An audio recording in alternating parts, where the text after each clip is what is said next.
So we are on the 32nd दोहा.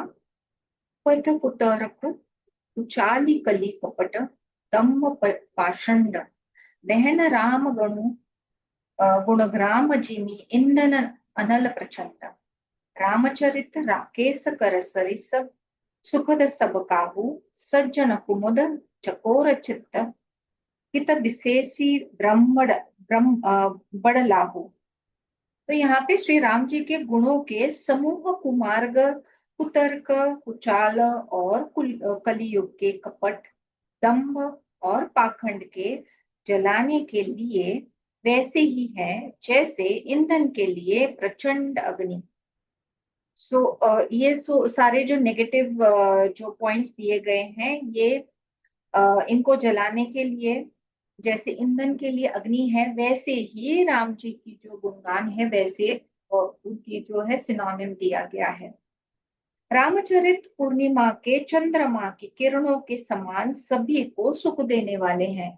तो चंद्रमा की जो किरणें हैं उस समान जो है रामचरित है. एंड वैसे वो सुख देने वाले हैं. चंद्रमा का कैसा चंद्रमा की किरणें कैसे बहुत सुखदायी होती है. चंद्रमा जो है बहुत ही पीसफुल लगता है, राइट, जब हम देखते हैं. जैसे फॉर एग्जाम्पल हम जब सूर्य को देखते हैं तो ऐसा नहीं फील होता, राइट, क्योंकि उससे जो है वो हीट निकलती है. पर चंद्रमा जो है वो बड़ा शीतल होता है और हमारे इमोशन से जुड़ा है, तो हमको बड़ा अच्छा प्रिय लगता है चंद्रमा. बहुत सारे कवियों ने चंद्रमा को हमारे इमोशंस के साथ, हमारे ब्यूटी के साथ एक्सप्लेन किया गया है. तो यहाँ पे रामचरित्र जो है, रामचरित्र पूर्णिमा के चंद्रमा की किरणों के समान सभी को सुख देने वाले हैं. तो यहाँ पे तुलसीदास जी कह रहे हैं कि ये रामचरित जो है वो पूर्णिमा का जो चंद्रमा होता है उसी के तरह जब हम देखते हैं तो वो सुख देने वाला होता है. ओके. परंतु सज्जन रूपी कुमुदिनी और चकोर के चित्त के लिए तो विशेष हितकारी और महान लाभदायक है. तो जो सज्जन रूपी जो कुमुदिनी और चकोर है, तो हम जैसे सज्जन जो कुमुदिनी है, चकोर जैसे हैं, तो हमारे चित्त के लिए तो ये विशेष हितकारी है और ये महान लाभदायक है. इसीलिए सरिका बीच बीच में जो है तुलसीदास कह रहे हैं कि कितना इम्पोर्टेंट है रामचरितमानस को पढ़ना या सुनना. ओके, हमने सारे उसके लाभ देखे हैं पहले. किन्हीं प्रस्त्र जेहि भांति भवानी जेहि विधि सकर कहाँ बखानी सो सब हेतु कहब मैं गाई कथा प्रबंध विचित्र बनाई. जिस प्रकार श्री पार्वती जी ने श्री शिव जी से प्रश्न किया और जिस प्रकार से श्री शिव जी ने विस्तार से उसका उत्तर कहा है, वह सब कारण में विचित्र कथा की रचना करके गा कर कहूंगा. तो सबसे पहला जो है ये जो राम चरित्र जो है पहले शिव जी ने जो है वो रचा है एंड फिर उन्होंने माता पार्वती को सुनाया है, राइट. तो ये तुलसीदास जी कह रहे हैं कि जिस प्रकार पार्वती जी ने शिव जी से प्रश्न किया, पार्वती जी ने प्रश्न किया, पूछा शिव जी से, एंड जब प्रश्न किया है तब उत्तर में जो है शिव जी ने जो रामचरित जो है वो पार्वती जी को सुनाया है. तो वही जो है वो मैं आप लोगों को गाकर सुनाऊंगा. जे ही यह कथा सुनी नहीं हुई जनी आचरुजु करई सुनी सोई कथा अरण्यौ अलौकिक सुनहि जे ज्ञानी नहीं आचरजु करहि अस जाने राम कथा कई मिति जगनाही असी प्रीति तिन्ह के मन माही नाना भांति राम अवतारा रामायण सत्य कोटि अपारा. जिसने यह कथा पहले न सुनी हो वह इसे सुनकर आश्चर्य ना करे. जो ज्ञानी इस विचित्र विचित्र कथा को सुनते हैं वे यह जानकर आश्चर्य नहीं करते कि संसार में राम कथा की कोई सीमा नहीं है. तो राम कथा जो है वो अनंत है. इसीलिए जब किसी को अगर पता नहीं है या कोई ज्ञानी है जिसको ये कथा के बारे में पता नहीं है, तो तुलसीदास जी कह रहे हैं कि इसको सुनकर वो आश्चर्यजनक नहीं होंगे, क्योंकि राम कथा जो है वो अनंत है। देखिए मतलब कब की रचना की हुई है शिव जी ने। राम कथा जो है वो प्रारंभ होने से पहले जो है वो रची गई होंगी उन्होंने। एंड हर एक युग में जो है वो सेम रिपीट होता है। हर युग जो है 4 युगों का फिर से वही दोहराता है, फिर से वही दोहराता है। ओके, अलग अलग, थोड़ा सा अलग अलग चेंज होके। तो वही कथा जो है वो अलग अलग तरीके से वैसी बखाई है। उनके मन में ऐसा विश्वास रहता है नाना प्रकार से श्री रामचंद्र जी के अवतार हुए हैं, और 100 करोड़ तथा अपार रामायण है। तो देखिए मतलब कितने हैं, नाना प्रकार से जो है श्री रामचंद्र जी के अवतार हुए हैं। बहुत सारे, जैसे जितने भी युग अभी तक हुए हैं, जब से स्टार्ट हुआ है, तो तब से राम जी जो है जन्म ले रहे हैं एक युग त्रेता में। एंड फिर उनके जो है कितने सारे नाना प्रकार के उनके अवतार हुए हैं।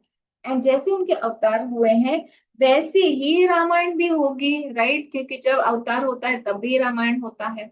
तो जितने नाना प्रकार से राम जी के अवतार हुए हैं, और 100 करोड़ तथा अपार रामायण है। तो जितने भी उन्होंने जन्म लिए हैं वैसे ही करोड़ों रामायण भी बने हैं, क्योंकि जब उनका जन्म होता है तभी रामायण बनता है। तो ऐसे मतलब कहते हैं कि इतने सारे जो यूनिवर्सेस हैं, तो पैरेलली हम बहुत सारी चीजें दूसरे यूनिवर्सेस में भी करते रहते हैं, जो हमारा सोल होता है वो। तो ऐसे बहुत सारी चीजें जो हमारी जो छोटी बुद्धि है उसको समझने के बिल्कुल आगे है। तो जैसे एक जन मुझे पूछ रहा था कि बट आई डिडंट लाइक कि सीता जी को लास्ट में क्यों राम जी ने प्रश्न किया ऐसे। तो ये तो हम अभी ऐसे प्रश्न कर सकते हैं कि ऐसा क्यों किया। पर सोचिए, जैसे मैंने कल बताया कि पहले ही हमको जो अभी लाइफ मिला है, तो उसको हम कैसे समझे कि ये तकलीफ मुझे हो रही है। तो ऐसे सबकी लाइफ अलग अलग क्यों है? सब समान ही होते थे, अगर सब जन्मे हैं ये पृथ्वी पर सब अलग अलग स्तर पर है, सबके अलग अलग एक्सपीरियंस है, अलग अलग लाइफस्टाइल है। बहुत सारी चीजें हमारी अलग अलग है। कोई दो, मतलब एक पेरेंट के दो बच्चे भी सेम नहीं है, तो बाकी के लोगों के तो क्या कहने। तो इसीलिए जब हम ये कहते हैं, तो बहुत सारी चीजें जो हमने पास्ट में की है वो हमको पता ही नहीं। अगर भगवान राम जी और सीता माँ को अगर ये सब करना पड़ रहा है, तो उनके भी कर्मास उन्होंने कैसे बोए हैं, तो उस हिसाब से उनको जो है ये सब इसके थ्रू जाना पड़ा। तो ये सारी लीलाएं होती है भगवान की, जो हम जैसे मूढ़ों को सीखने के लिए, इससे सीख लेने के लिए, आगे बढ़ने के लिए जो है वो भगवान ऐसे लीलाएं करते हैं। तो हमको ये समझना बहुत जरूरी है, क्योंकि जैसे अभी मैंने कहा कि हर एक युग में हर बार राम जी का जन्म होता है, हर बार रामायण होती है, पर अलग अलग तरीके से होती है। तो ये हर बार होता रहता है। एंड हर बार जो है हम भी जन्म लेते हैं। तो उस वक्त हम क्या करें क्या नहीं, क्या हमने सीड्स बोए हैं, तो उसके हिसाब से हमको जो है आगे के लाइफ टाइम्स मिलते हैं। तो वैसे ही वो एक लीला है, शायद हमको समझाने के लिए कि Ram ji as a person, जो वो मॉरल्स और जो कैरेक्टर है वो हमने आत्मसात करना जरूरी है, कि उनको मर्यादा पुरुषोत्तम कहा गया है। तो उस युग के लिए वो चीज इंपॉर्टेंट थी। ओके। तो हम लॉजिक लगा के ऐसा क्यों हुआ, क्या हुआ, ऐसा नहीं बोल सकते। जैसे मैंने कल या परसों के सेशन में एग्जांपल दिया, जो कृष्ण और अर्जुन का। तो बहुत सारे लोग जैसे कहते हैं कि श्री कृष्ण जी बायस थे, सिर्फ अर्जुन को क्यों उनकी साइड क्यों ली, यहाँ की साइड क्यों नहीं ली। तो प्रीवियस लाइफ टाइम से वो साथ में है, मतलब कहीं ना कहीं उनका कनेक्ट है। तो बहुत सारी चीजें होती है जो हमारे समझने के परे हैं। ओके। इसीलिए जो ये लीलाएं हैं, हम it's better that instead of understanding and तर्क वितर्क करने से जो हमको निचोड़ जो लेना चाहिए वो हम ले ले और आगे बढ़े उससे, क्योंकि हम बहुत छोटे हैं इस चीजों को एक तो आंसर करने के लिए कोई नहीं, आप किसी के पास नहीं जा सकते हो ये क्वेश्चंस लेकर जो करेक्ट वाला आंसर दे। एंड जैसे मास्टर कहते हैं कि अगर हम जैसे लोगों को अगर एक्सप्लेन करना है हमारी मूड बुद्धि की एलिजिबिलिटी से, तो ऐसे है जैसे कॉकरोच को कंप्यूटर कैसे चलता है उसको समझाना।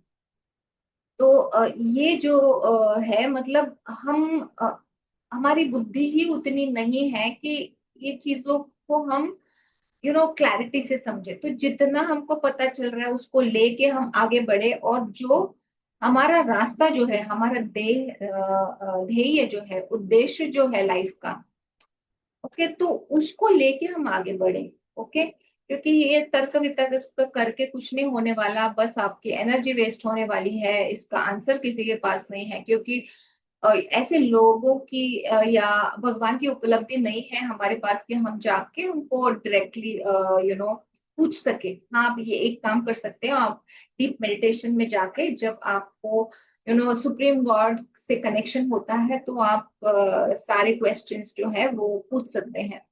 पर आई थिंक तब तक तो जब आप पूरे मतलब इतने प्रगल्भ हो जाएंगे स्पिरिचुअलिटी में कि आपको प्रश्न ही नहीं, कुछ रह जाएंगे, तो मतलब बस आनंद ही आनंद है, क्या कहने उसके। तो तब कुछ कोई प्रश्न नहीं रहता है, ऐसी स्टेट आ जाती है। अभी हम छोटे हैं, मूड बुद्धि वाले हैं, इसीलिए हमको बहुत सारे प्रश्न आते हैं। पर जैसे जैसे हम बढ़ते जाएंगे हमारी साधना में, तो वैसे वैसे हमारे बहुत से जो क्वेश्चंस हमारे मन में है, वो धीरे धीरे उसके उत्तर तो जैसे आपकी प्रगति होगी वैसे आपको आंसर्स मिलते जाएंगे, आपको समझ में आता जाएगा, क्योंकि आपकी जैसी फ्रीक्वेंसी बढ़ेगी एनर्जी की, वैसे ही आपके रास्ते खुलते जाएंगे। तो बहुत सारी चीजें जो है, जब आप बहिर्मुख ना जाते हुए अंतर्मुख जाते हो, तो बहुत सारे आंसर्स आपको आराम से मिलते हैं, कुछ करने की जरूरत ही नहीं है। तो इंस्टेड ऑफ आस्किंग क्वेश्चंस या तर्क वितर्क करने से, जो आपको कहा गया है या जो आपको आपके गुरु से जो साधना मिली है, बस उसको करते जाओ। एंड देखो आपके प्रश्नों के उत्तर जो है, जैसी आपकी एलिजिबिलिटी हो जाएगी आपको आंसर्स मिल जाएंगे। ओके। कल्प भेद हरिचरित सुहाए, भांति अनेक मुनि सम गाए, करिय न संशय अस उर आनी, सुनिय कथा सादर रतिमानी। कल्प भेद के अनुसार श्री हरि के सुंदर चरित्र को मुनीश्वरों ने अनेकों प्रकार से गाया है। हृदय में ऐसा विचार कर संदेह न कीजिए और आदर सहित प्रेम से इस कथा को सुनिए। तो तुलसीदास जी कह रहे हैं कि मेरे पहले बहुत सारे लोगों ने, बहुत सारे देवताओं ने, मुनियों ने भगवान की जो है ये कथाएं सुनाई है, गाई है। पर ऐसा आप संदेह ना करें, और मेरी जो कविता है वो आदर पूर्वक आप जो है वो प्रेम से और आदर पूर्वक सुनिए। नेक्स्ट दोहा। राम अनंत अनंत गुण अमित कथा विस्तार, सुनिय आचार्यजु न मनिह ही जिन्ह के विमल विचार। श्री रामचंद्र जी अनंत है, उनके गुण भी अनंत है और उनकी कथाओं का विस्तार भी असीम है। अतएव जिनके विचार निर्मल है वे इस कथा को सुनकर आश्चर्य नहीं मानेंगे। तो ऑलरेडी यहाँ पे तुलसीदास जी जो है वो क्लियर कर रहे हैं, एक तो राम कथा जो है वो अनंत है, मतलब उसका कोई एंड नहीं है, अथांग है बिल्कुल। तो ये जो श्री रामचंद्र जी जो है वो उनके जो गुण है वे भी अनंत है, एंड उसकी कथाओं का जो विस्तार है वो भी बहुत अथांग है, असीम है। तो इसीलिए इस कथा को सुनकर आप जो है वो आश्चर्य ना कीजिए। एहि विधि सब संशय करी दूरी, सिर धरी गुरु पद पंकज दूरी। पुनि सब ही बिनऊ कर जोरी, करत कथा जेहि लाग न खोरी।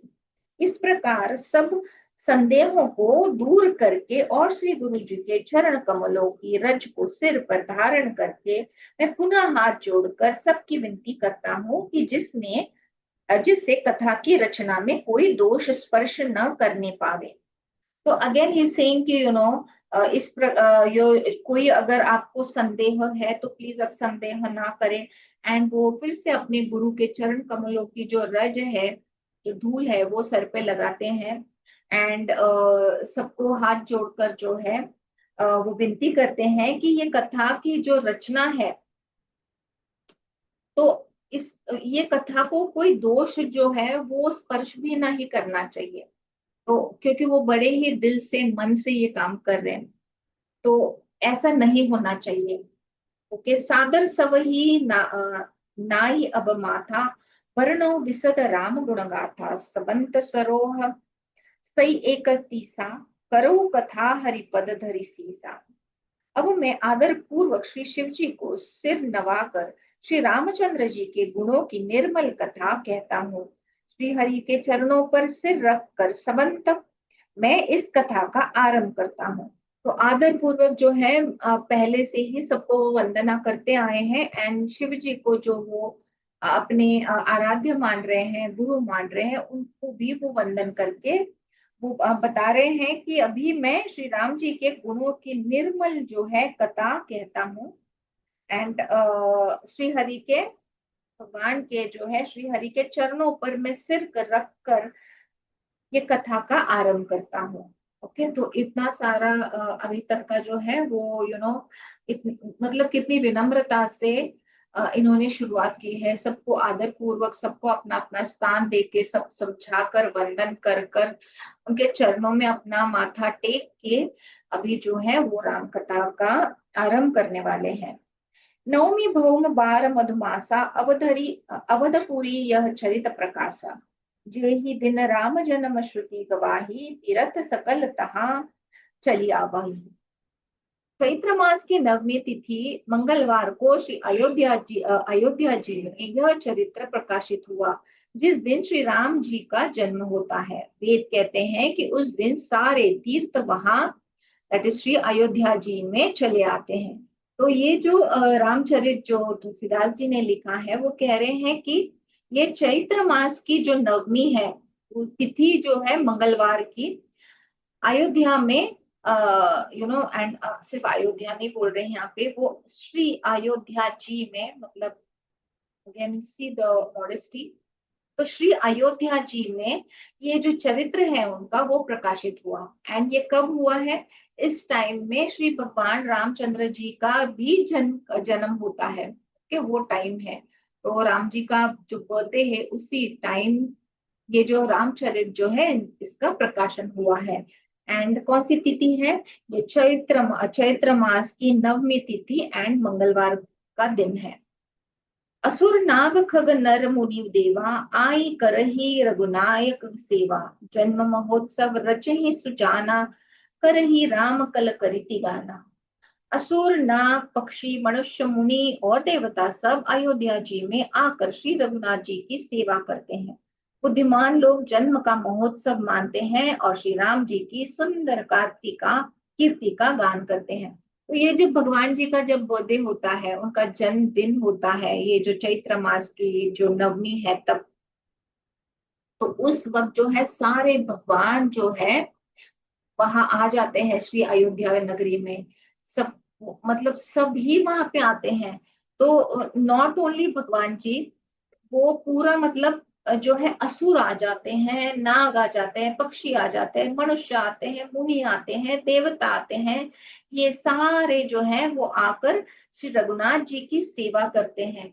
ओके, तो वो एक दिन होता है वो जो बड़ा महान और पवित्र होता है, जब सारे ये जो लोग हैं वो श्री राम जी की सेवा के लिए तत्पर वहां पे होते हैं। ओके, तब मतलब ये देखिए, मतलब तो तब जो है वो दिन कितना, नो क्या बोलना है, मतलब ये सारे अगर वहां पे उपस्थित है उस दिन, तो श्री अयोध्या जी तो एक तीर्थ ही बन जाता है। तो कितने सारे लोग वहां पर उस दिन उपस्थित रहते हैं एंड श्री राम जी के गुणगान और कीर्ति गाते हैं।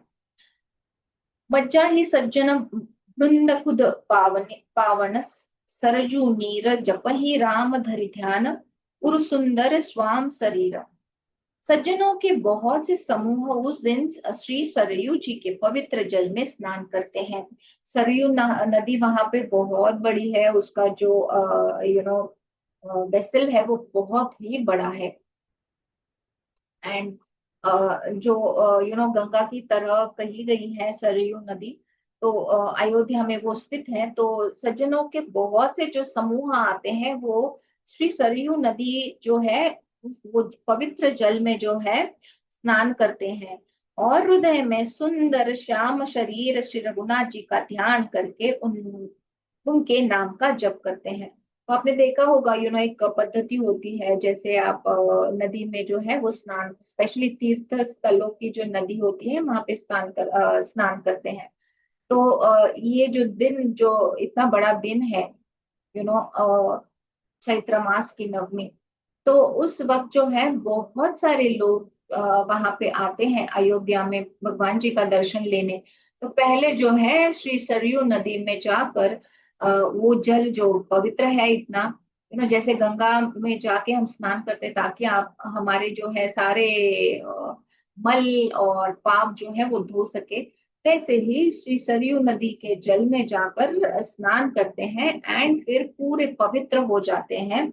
एंड जो भगवान जो है, जो श्याम शरीर वाले हैं, यहाँ पे उन्होंने ब्यूटिफुली जो है श्री रामचंद्र जी को एक्सप्लेन किया है कि वो श्याम शरीर वाले हैं, एंड उनका वो ध्यान करके हृदय में बसाते हैं ये जो लोग सरयू नदी में आके स्नान करते हैं।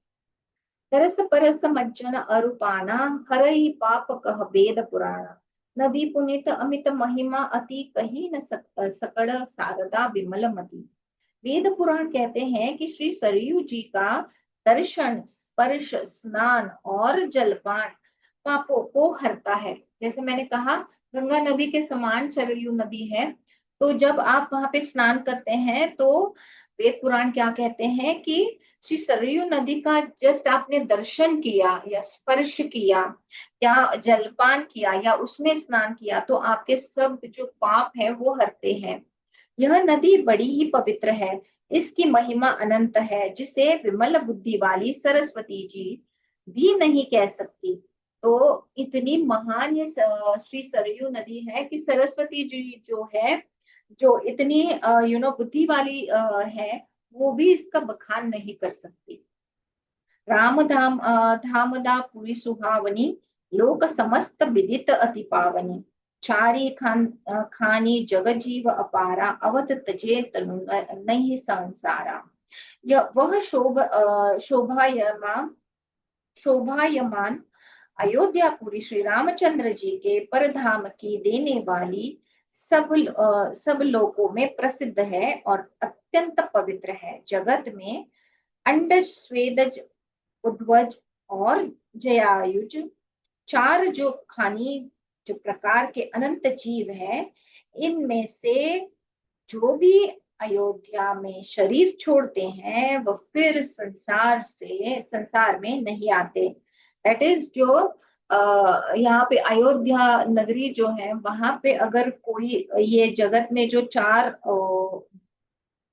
हानि है, जो चार प्रकार है हमारे, जो अंडज मतलब जो यू नो जो अंडे से निकलते हैं ऐसे प्राणी जो है, मतलब हम बहुत सारे बर्ड्स हैं जो अंडे से उनका जन्म होता है, तो ऐसी जो स्पीशीज है वो। फिर स्वेदज से मतलब मैमल्स जो होते हैं जिनका जन्म होता है अपनी माँ से। फिर उद्विज जो है, और फिर जरायुज जो है। तो जो वृक्ष वगैरह होते हैं जो बीज से निकल आते हैं।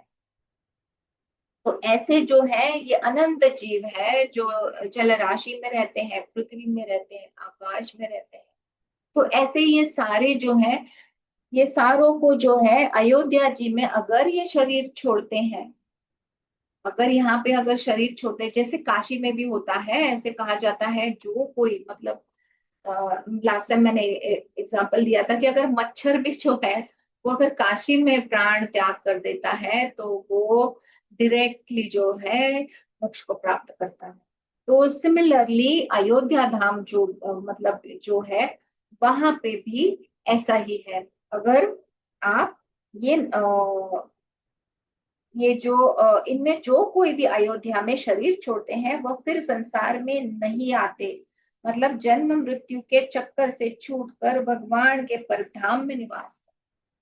वो जो है वो सारे जो जीव है वो साकेत धाम चले जाते हैं।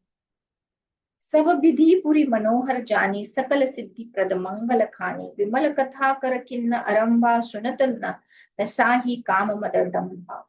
इस अयोध्यापुरी को सब प्रकार से मनोहर सब सिद्धियों की देने वाली और कल्याण की खान समझकर मैंने इस निर्मल कथा का आरंभ किया, जिससे सुनकर काम मद और दंभ नष्ट हो जाते हैं। तो ये जब हम सुनेंगे, अभी भगवान तुलसीदास जी ने तो ये कथा का भी प्रारंभ किया है, एंड ये हम जब सुनेंगे तो हमारे जो है जो नेगेटिव चीजें हैं जैसे काम है, क्रोध है, मद है, ये सारी जो चीजें हैं वो नष्ट हो जाए। रामचरित मानस एहि नामा सुनत श्रवण पाई विश्रामा मन करी विषय अनल पन जराई जरई होई सुखी जो एहि सर परई।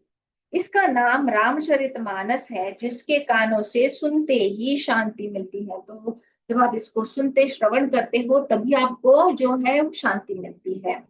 मन रूपी हाथी विषय रूपी दावानला में दावानल में जल रहा है, वह यदि इस रामचरित्र मानस स्वरूपी सरोवर में आ पड़े तो सुखी हो जाए। रामचरित मानस मुनि भावन विरचेयु समूह सुहावन पाप सुहावन पावन त्रिविध दोष दुख दारिद दावन कली कुचाली कुली कलुष नसावन। यह रामचरित्र मानस मुनियों का प्रिय है। इस सुहावने और पवित्र मानस की शिव जी ने रचना की। यह तीनों प्रकार के दोष, दुख और दारिद्रता को तथा कलियुगी कुचालों और सब पापों को नाश करने वाला है। तो अगेन वही मतलब उन्होंने दोहराया है कि ये रामचरितमानस जो है ये मुनियों को बड़ा ही प्रिय है और शिव जी ने उसकी रचना की है।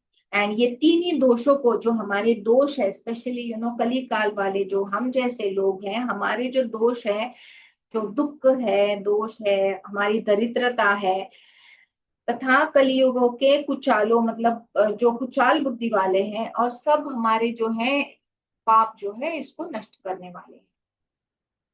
रचि महेश निज मान सराखा पाई सुसमऊ सिवासन भाषा ताते रामचरित मानस बर धरेऊ नाम हिय हेरी हर श्री हर। श्री महादेव जी ने इसको रचकर अपने मन में रखा था और सुअवसर पाकर पार्वती जी से कहा।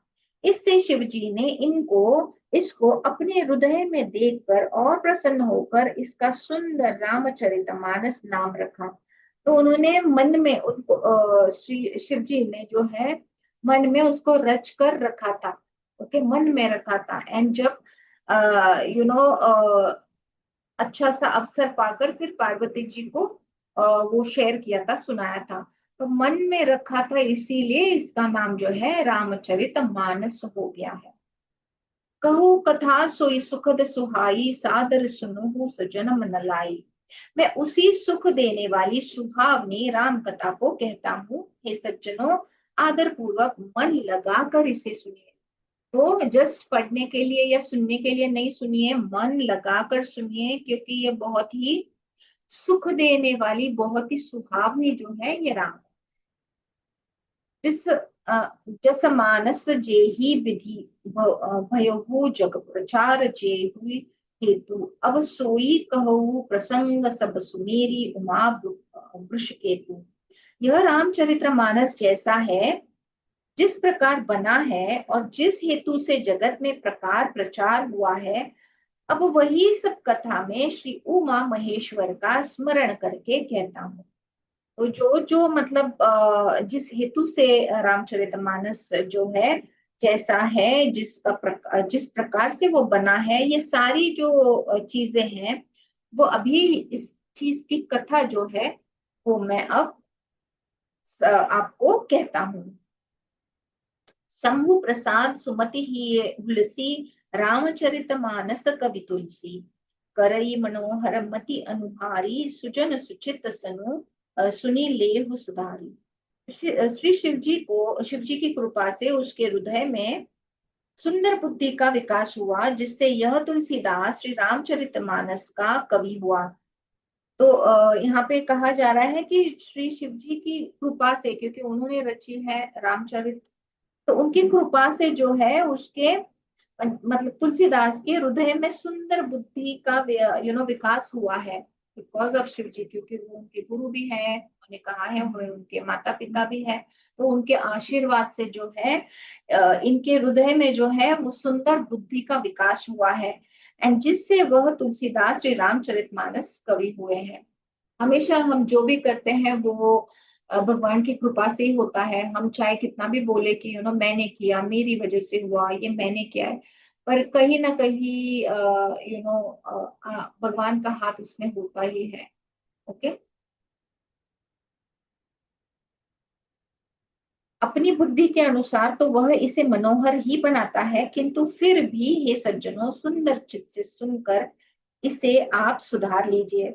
तो तुलसीदास जी कह रहे हैं कि मैंने अच्छे अपनी बुद्धि के अनुसार जो है इसको बढ़िया बनाया है, मनोहर बनाया है, पर फिर भी हे सज्जनों, आप सुनकर जो है, अगर कोई सुधार करनी है आपको तो आप सुधार लीजिए। ऐसा कौन कहता है? अपनी जो रचना होती है, जो कवि है, जो रचेता है, जो कथा लिखता है, या कोई भी क्रिएटिव पर्सन है जो अपनी चीज बनाता है, कोई कला करता है, कला बनाता है, तो अगर हमने क्रिटिसाइज किया तो उसको अच्छा नहीं लगता है, राइट? बट यहाँ पे तुलसीदास जी बहुत ही ओपन माइंडेड है। वो कह रहे हैं कि मैंने मेरी तरफ से, मेरी जो बुद्धि के अनुसार जो है, मैंने तो बहुत ही मनोहर कथा बकाई है। बट अगर आपको कुछ लगता है उसमें 19-20, तो आप सुधार कर लीजिए, मतलब आप करेक्ट कर लीजिए। सुमति भूमि थल हृदय अगाधु, वेद पुराण उदधि धन साधु। बरह बरहर्षि राम सुजस बारी, मधुर मनोहर मंगलकारी। सुंदर सात्विक की बुद्धि भूमि है, हृदय ही उसमें गहरा स्थान है। जो हमारी बुद्धि जो है वो, अगर उसको अगर भूमि कहा जाए तो हृदय जो है उसका एक गहरा स्थान है, डीप डाउन। वेद पुराण समुद्र है, और साधु संत जो है वो मेघ है। साधु रूपी मेघ श्री राम जी के सुयश रूपी सुंदर मधुर मनोहर और मंगलकारी जल की वर्षा करते हैं। तो जो सातु रूप जो मेघ है वो श्री राम जी की जो है सारी मंगलकारी जल की जैसे वर्षा करते हैं। लीला सगुन जो कहीं बखानी, सोई स्वच्छता करई करई मलहानी। प्रेम भगति जो बरनी न जाए, सोई मधुरता शीतलताई। सगुन लीला का जो विस्तार से वर्णन करते हैं, वही राम सुयश की जल की निर्मलता है। तो जिस सगुण रूप से, जिस सगुणता से ये लीला का विस्तारित जो भी एक्सप्लेनेशन, जो वर्णन करते हैं, वही जो है वो सुवश रूपी जल की निर्मलता है। मतलब वही प्योर है, जल का जो स्वरूप होता है निर्मल है, तो वो है जो मल का नाश करती है। तो राम जी की जो लीला है, जिसका वर्णन विस्तार से किया जा रहा है, तो हमारी जो मलिनता है वो पूरी धोकर जो है हमको जो है निर्मल बनाया जाएगा। और जिस प्रेम भक्ति का वर्णन नहीं किया जा सकता, वह इस जल की मधुरता और सुंदर शीतलता है। तो कभी कभी इतने हम भावुक हो जाते हैं, या कई ऐसे शब्द होते हैं जिसको हम कितना चाहे आपके इमोशंस पे एक्सप्लेन करना चाहे, पर कभी कभी नहीं हो सकता है। हम बोलते हैं ना कभी कभी, ऐसा लग रहा है, पर I am not able to explain it properly, या ये ऐसा मुझे महसूस हो रहा है, पर पता नहीं और भी कुछ है। तो कई चीजें जो है, कभी कभी हम, हमारे जो भाव होते हैं वो शब्दों में हम बयान नहीं कर सकते, इतने वो एब्स्ट्रैक्ट होते हैं, कभी कभी हमको भी पता नहीं चलता कि क्या भाव चल रहे हैं। तो ये जो प्रेम भाव का वर्णन जो है वो अगर हम तुलसीदास जी कह रहे हैं कि इसका वर्णन मैं नहीं कर सकता, पर वही जल की मधुरता और सुंदरता के प्रमाण है। वैसे ही वो सॉरी जल की तरह शीतलता देगी। सो जल सुकृत साली हित को होई, राम भगत जन जीवन सोई। मेधा महीगत सो जल पावन, सकीली श्रवण मग उछेल सुहावन। भरेऊ सुमानस सुथल थिराना, सुखद सीत रुचि चारु चिराना। वह राम सुयश रूपी जल जो है वो सकारात्मक रूपी धान के लिए हितकारी है। ओके, जो हमारा धान है, हर एक जो एग्जाम्पल है उसका एक सिनोनिम की तरह दिया है कि कंपैरिजन किया है, ताको हम जैसे मूडों को वो अच्छे तरीके से समझ में आए। Okay, and simple simple examples दिए हैं ताकि आप उससे संलग्न हो जाओ, आप उसको समझ सको। क्योंकि ये जो सिंपल एग्जाम्पल्स होते हैं ये रोजमर्रा हम इसको एक्सपीरियंस करते हैं, तो जो हम एक्सपीरियंस कर पाते हैं वो हम इजीली समझ सकते हैं। ओके, तो इसीलिए ऐसे एग्जाम्पल्स कंपैरिजंस दिए गए हैं। तो वह जल जो है, जो अभी हमने पहले के लाइंस में बात की है कि वो जल की जो मधुरता है और सुंदरता है, वो हमको शीतलता जो देता है, जो जो भगवान का जो वर्णन है वो बिल्कुल हमको वो शीतलता ही देगा, राइट। तो वही वो जल जो है वो सत्कर्म रूपी धन के लिए हितकर होता है। तो ये जो जल है, तो ये धन रूपी जो मतलब हम जैसे लोग हैं तो हमारे लिए हितकर है, क्योंकि हम जब ये सारा सुनेंगे, इसका श्रवण करेंगे, तो हम जो है ये एक्सपीरियंस को कार्ड बना के रखेंगे एंड फिर उसको हम उपयोग करेंगे और हम हमारी प्रगति या हम हमारी गति के लिए इस्तेमाल करेंगे, राइट। तो इसीलिए वो हितकर है, ऐसे तुलसीदास जी कह रहे हैं। और श्री राम जी के भक्तों का तो जीवन ही है, तो हमारे लिए तो ये जीवन ही है इनका, बस रामचरितमानस जो है एंड भगवान जी का जो वर्णन है वो। यह पवित्र जल बुद्धि रूपी पृथ्वी पर गिरा और सिमट कर सुहावने कान रूपी मार्ग से चला और मानस हृदय रूपी श्रेष्ठ स्थान में भर कर वही स्थिर हो गया। वही पुराना होकर सुंदर, रुचिकर, शीतल और सुखदाई हो गया।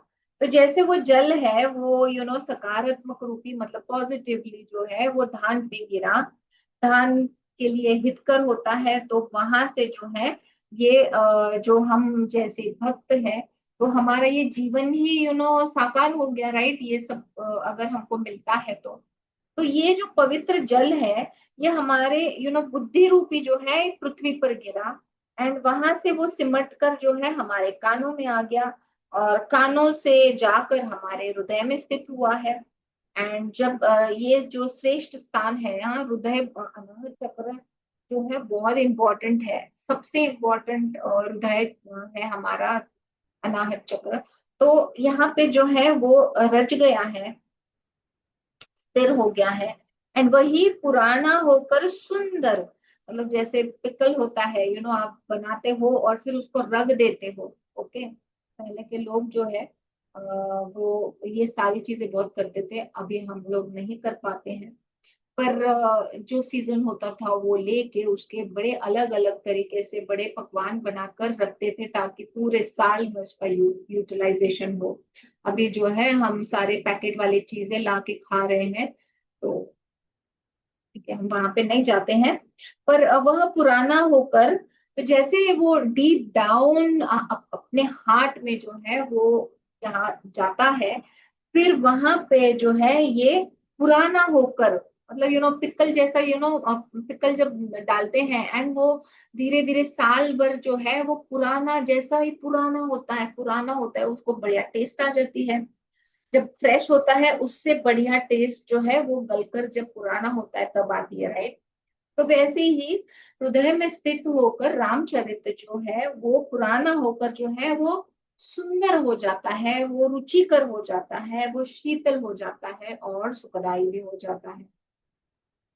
ओके, नेक्स्ट दोहा सुठी सुंदर संवाद बिरचे बुद्धि विचारी, तेई एही पावन सुभग सरघाट मनोहर चारी।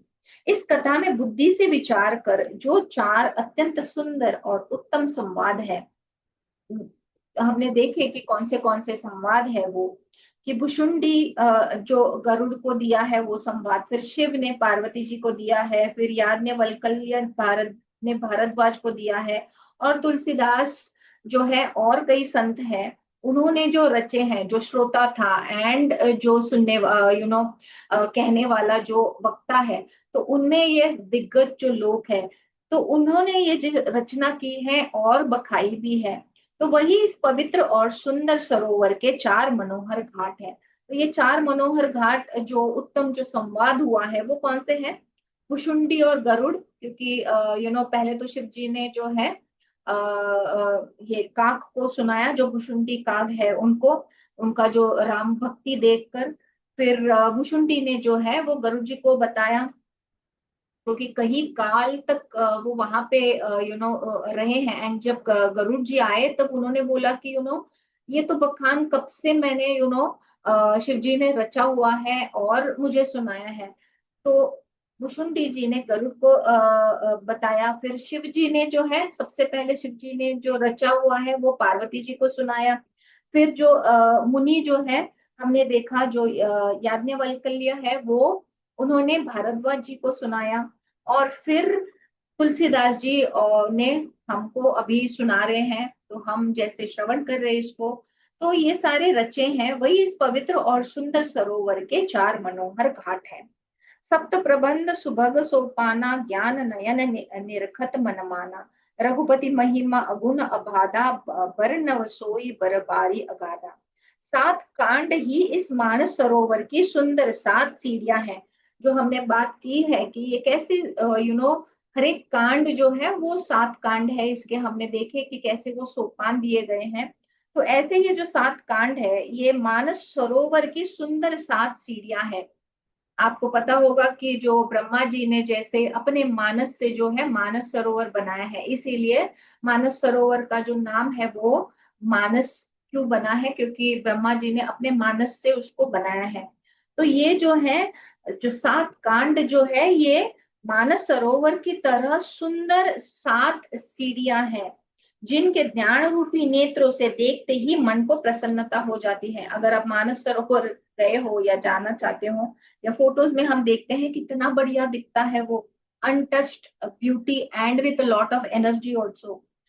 तो वो जो है मन को देखने के बाद हमको प्रसन्नता होती है, राइट। श्री रघुनाथ जी के निर्गुण प्राकृतिक गुणों से अतीत और निर्बाध, that is एक रस महिमा का जो वर्णन किया जाएगा वह इस सुंदर जल की अथांग गहराई है। तो जैसे मानस सरोवर की अथांग गहराई है उसी तरह जो है ये महिमा का वर्णन है। रामसिय जस सलील सुधा सम, उपमा बीची विलास मनोरमा, पुरइन सगन चारु चौपाई, जुगती मंजू मणि सिपहु सुहाई। श्री रामचंद्र जी और सीता जी का यश अमृत के समान जल है। ओके, रामचंद्र जी का और सीता जी का जो यश जो है वो तुलसीदास जी जो है वो बता रहे हैं कि वो अमृत के समान जो है वो जल है। हम जैसे भगवान का तीर्थ लेते हैं, ओके, तो वैसे ही जो वो पवित्र होता है अमृत की तरह होता हमारे लिए। तो जो हम कलिकाल में रह रहे हैं तो हमारे लिए वो अमृत ही है। हमको वो मंथन के टाइम पे तो अमृत मिला नहीं, पर जो अभी का जो तीर्थ स्वरूप जो हमको मिलता है, कहीं भी आप मंदिर में चले जाओ या आप कोई विग्रह की पूजा कर रहे हो तो उसका जो तीर्थ जो मिलता है, ओके, विग्रह की पूजा करने के बाद वो जो तीर्थ है हमारे लिए जो है वो तो अमृत के समान है।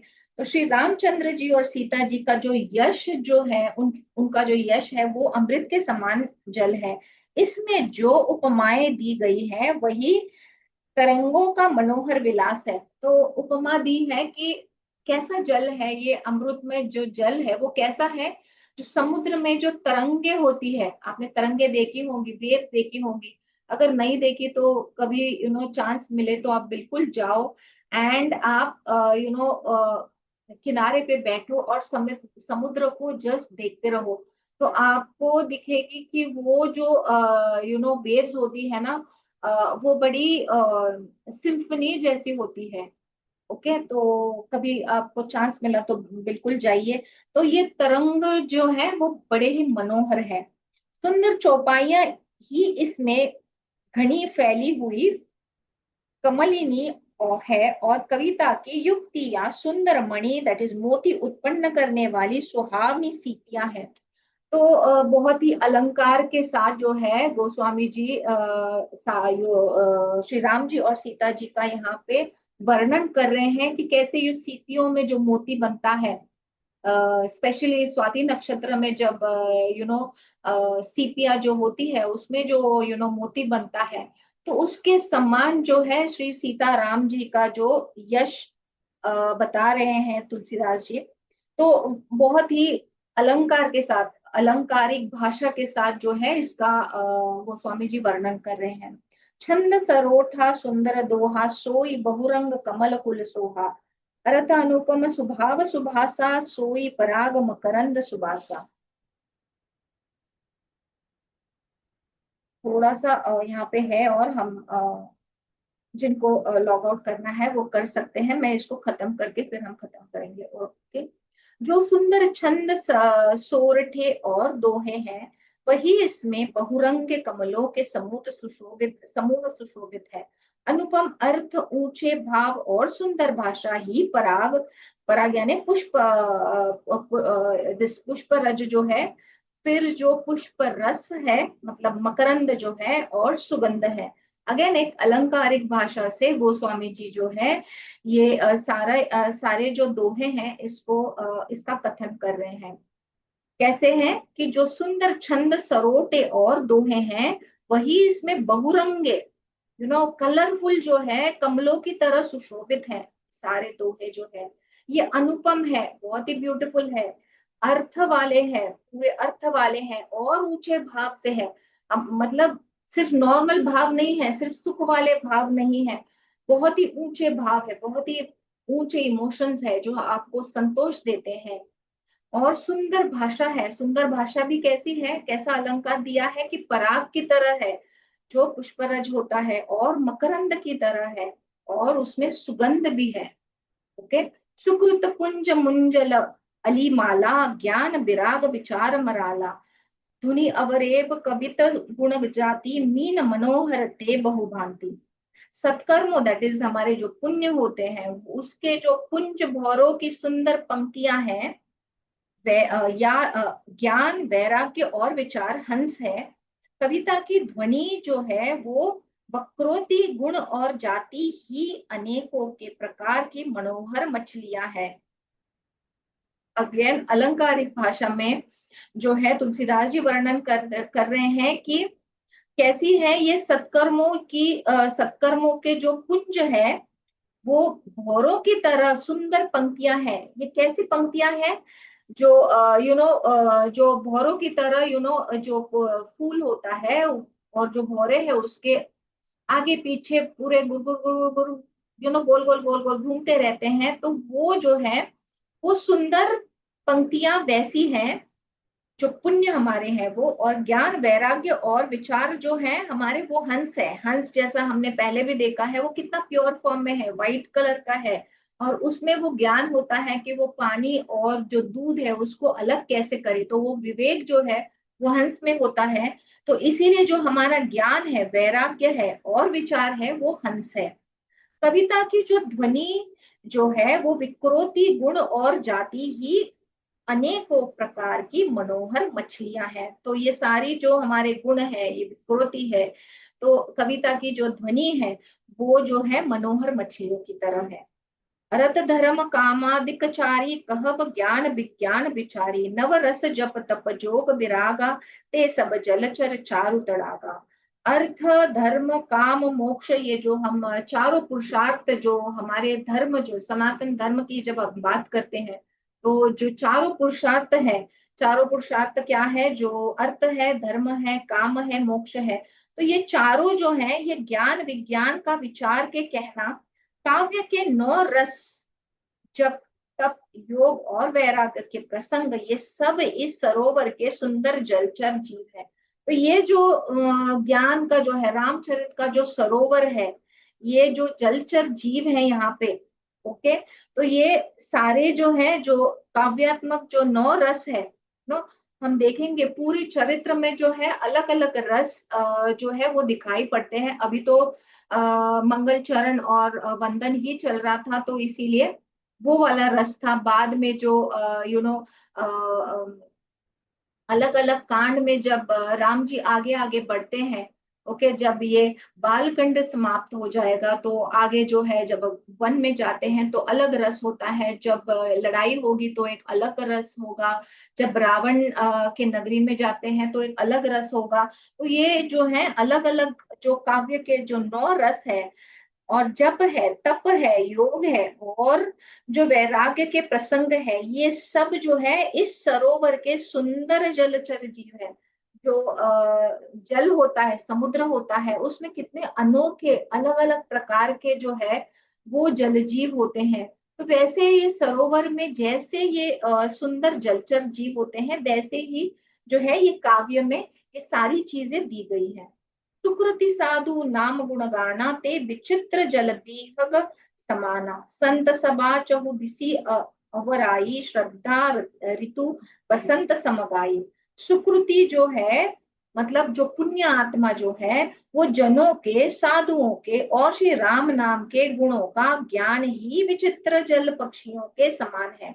तो कैसा है श्री राम जी के जो गुणों का गान जो है, वो विचित्र जल पक्षियों के समान है। संतोष की सभा ही इसके सरोवर के चारों ओर की अमराई है। मतलब जो शांति, जो संतोष माने बहुत ही हैप्पीनेस, जो हाई लेवल ऑफ हैप्पीनेस रहता है, जिसमें वो उथल वाला नहीं रहता है, सुपरफिशियल वाला जो हैप्पी फीलिंग होता है वो नहीं होता है, पर डीप डाउन जिसमें शांति का जो पीसफुल जो मिक्सचर होता है, तो ये दोनों जो है ये संतोष है।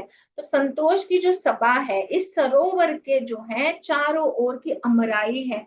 जो बढ़िया जो वन होते हैं, अमराई मतलब बहुत हमारे घरों के जो आजू बाजू में छोटे जो हम बगीचे लगाते हैं, जिसमें छोटे छोटे प्लांट्स बहुत बढ़िया जो हमको पसंद है, जो बड़े अच्छे फूल फल वाले जो पेड़ है वो लगाते हैं। तो ऐसी जो है अमराई जो है, आम की, अमराई मतलब आम की जो बगीचा होती है, तो ये जो है ये श्रद्धा वसंत ऋतु के समान कही गई है। तो ये कैसी है, ये जो है ये श्रद्धा वसंत ऋतु के समान कही गई है। भगति निरूपण विविध विधाना, क्षमा दया दम लता बिताना, समजम नियम फूल फल ज्ञाना, हरि पद रति रस वेद बखाना। नाना प्रकार से भक्ति का निरूपण और क्षमा, दया और दम, दैट इज इंद्रिय निग्रह, निग्रह जो है लताओं के मंडप है।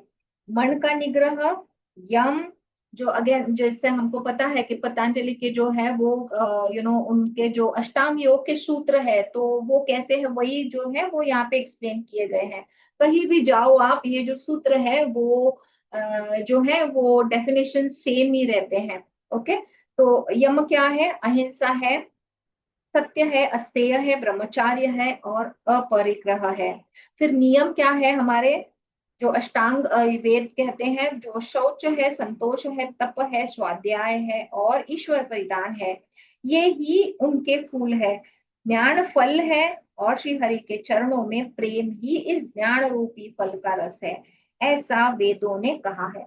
तो वेद जो है वो यही सब कहते हैं। एंड इसकी जो परिभाषा जो है वो एक कंपैरिजन की तरह दी है, या इसका जो निरूपण है, नाना प्रकार से ये जो हमारे भक्ति का जो निरूपण होता है, और जो हमारी क्षमा होती है या दया होती है, या हमारा जो है दम होता है, ये लताओं के मंडप है। तो बहुत ही बढ़िया अलंकार, अलंकारिक भाषा में जो है वो स्वामी जी ये हमको एक्सप्लेन करना चाह रहे हैं कि ये कैसा है। ठीक है। और कथा अनेक प्रसंगा तेई सुख पीक बहुवर्ण विहंगा। तो इस रामचरित्र मानस में और भी जो अनेक प्रसंगों की कथाएं हैं, वे ही इसमें तोते कोयल आदि रंग बिरंगे पक्षी हैं। तो अलग अलग जो कथाएं दी है, अलग अगेन अलंकार जो है, कंपैरिजन दिया है कि जो अलग अलग पक्षी होते हैं, कलरफुल जो पक्षी होते हैं, वैसे ही बहुत सारी कथाएं दी है रामचरितमानस में। तो ये जो है, ये प्रसंग जैसे जैसे प्रसंग आए हैं आएंगे, वैसे ही वो कथानों का गान होगा। और वो जो है वो ये जो तोते हैं, कोयल है आदि, ये जो है रंग बिरंगी पक्षी के समान है। ठीक है, तो यहाँ पे हम रुकते हैं। आज जो है हमारी जो है पल्लवी जो एब्सेंट है, कि तो मैं तो ये गा कर नहीं सुना सकती, पर मैंने इसको ट्राई किया है पढ़ना प्रॉपर। तो हम सेशन को कंक्लूड करते हैं यहाँ पे। ओम राम राम रामेति रमे रामे रमो मनोरमे, सहस्रनाम तत्तुल्यं राम नाम वरानने। ओम, thank you everyone for joining in. ओम शांति शांति शांति।